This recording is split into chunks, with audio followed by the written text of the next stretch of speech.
एक तो आप लोगों को देखकर मैं बहुत हर्षित हो जाता हूँ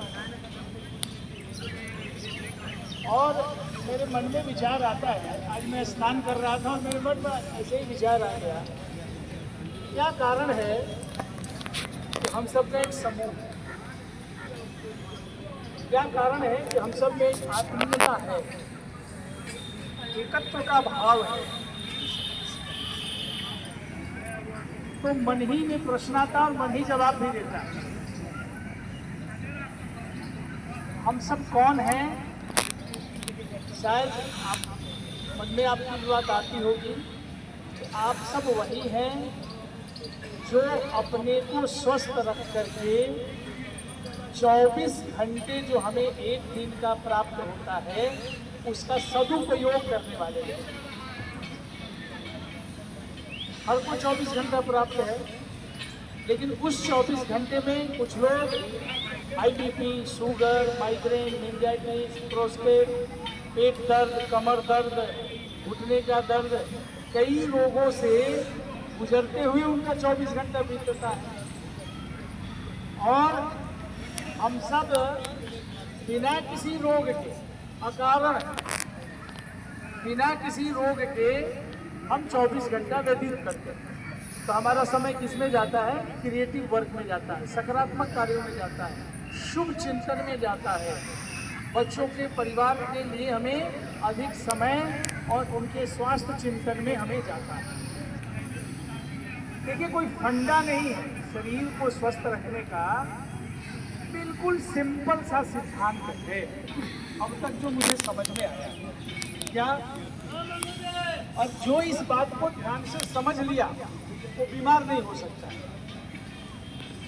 वो आम बीमारी से ग्रसित नहीं हो सकता। मैं फिर कहता हूँ, कोई बड़ी बीमारियां किसी को नहीं होती, कभी भी नहीं होती। ये जो डायबिटीज है, कैंसर है, माइग्रेन है, ये बड़ी बीमारियां किसी को नहीं होती। छोटे छोटे जो रोग होते हैं, शरीर की जो छोटी छोटी विसंगतियां होती हैं, वो विसंगतियों को दरकिनार करने से, अवहेलना करने से, दवा से दबा देने से वो बड़ी बीमारियों में परिणत होती है। तो कभी किसी को बड़ी बीमारी नहीं हो सकती, होती ही नहीं है। केवल हमारे इग्नोरेंस करने से, परम पुरुष श्रद्धेय स्वामी जी कहते हैं कि जब हम उनका इग्नोरेंस करते हैं किसी रूप में, चाहे मेडिसिन के रूप में हो, चाहे उसको अपने अविवेकता के कारण हो, कोई भी कारण है, अगर हम रोगग्रस्त हैं बड़ी बीमारियों का, तो छोटी बीमारियों से हम गुजरे होंगे और हमने ध्यान नहीं दिया। तो शरीर को स्वस्थ रखने का बहुत सिंपल फंडा है। इस बात को ध्यान से समझेंगे, जो कुछ अंदर जाता है अपने काम का चीज इस्तेमाल करने के बाद उसे बाहर निकल जाना चाहिए। क्या कहा मैंने? जो अंदर जाता है काम की चीजें लेने के बाद क्या है, उसे बाकी चीजें बाहर निकल जानी चाहिए।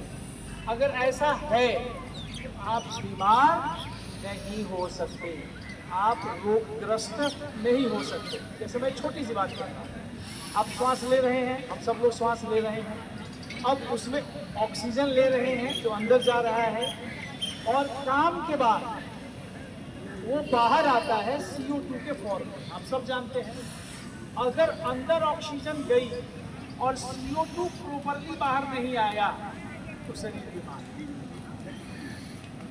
हम भोजन करते हैं, अंदर गया, उस भोजन से विटामिन्स, प्रोटीन्स, मिनरल्स, ABCD जो बनता हो, ब्लड बनता हो, प्लेटलेट बनता हो, जो बनता हो, वह बनने के बाद बाकी चीजें शरीर से बाहर मल के रूप में निकल जाना चाहिए। निकल गया तो कोई रोग नहीं। ठीक उसी तरह पानी पिया आपने, जल पिया, जल पीने के बाद जल से जो भी मिनरल्स निकलने हैं वो निकल गए। जहां भी क्लीनिंग करनी है, बॉडी को क्लीन कर दिया, तो शरीर से बाहर निकल जाना चाहिए, चाहे वो मूत्र के रूप में हो, चाहे वो पसीने के रूप में हो, चाहे वो छींक के रूप में हो, उसे बाहर आना चाहिए। उसी तरह जब हम कुछ सोचते हैं, वो भी हमारा भोजन है। आप प्रत्याहार आप पढ़ते हैं ना, यम नियम आसन प्राणायाम, प्रत्याहार प्रत्याहार आहार है वो जो हम विचार करते हैं। अगर वो विचार शुभ है, आपको आपके अंदर परिवर्तन कर रहा है, तो ठीक वो परिवर्तन के रूप में आपके व्यक्ति से व्यक्तित्व बन जाएगा आपका।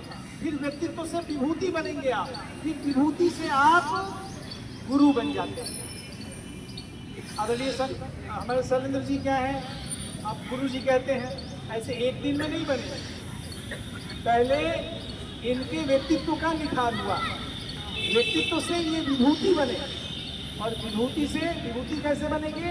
वाणी से, कर्म से, संयम होकर के, और फिर वो धीरे धीरे लोग गुरु बन जाते हैं। ये प्रोसेस है।